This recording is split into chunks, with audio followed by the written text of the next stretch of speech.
I'm Chuck Drinsfield in West Hollywood, and right behind me here on 1344 North Ogden Drive is the 1930s home of Lucille Ball.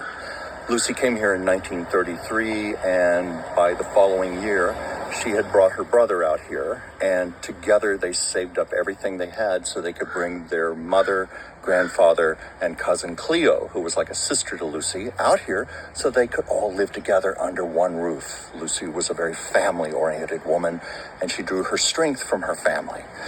Lucy's grandpa Hunt was a great proponent of the working man, of the common laborer, and he was very much about unions, which is why I'm talking about this right now in this day and age of the SAG-AFTRA and Writers Guild strike. Grandpa Hunt was considered to be a socialist, and he was even branded a communist during the 1930s for his strong beliefs.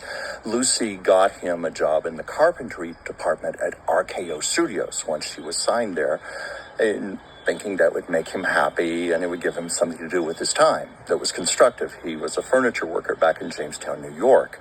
Well, within no time, to the chagrin of the studio, Grandpa Hunt was telling workers to go on strike and to start unionizing and fighting for their rights, and their benefits and their pay. Behind this house here is a garage, freestanding garage. It still exists. And that's where Grandpa Hunt used to have communist meetings, as they were known at the time. And famously, he talked his entire family into registering as communists in 1936.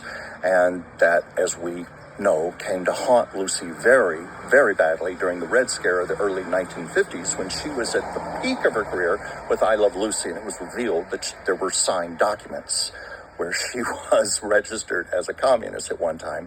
But it was very innocent. She did it just because she loved her grandfather, and she always knew at heart how strongly he fought for the rights of individuals. And she practiced that herself. Once she owned Desi Lou Studios, she and Desi, and later she became the president after the divorce.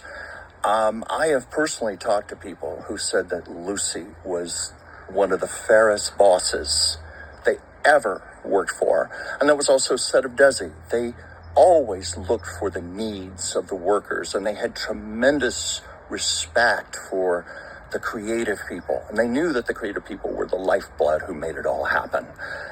We need more people like that as studio heads now.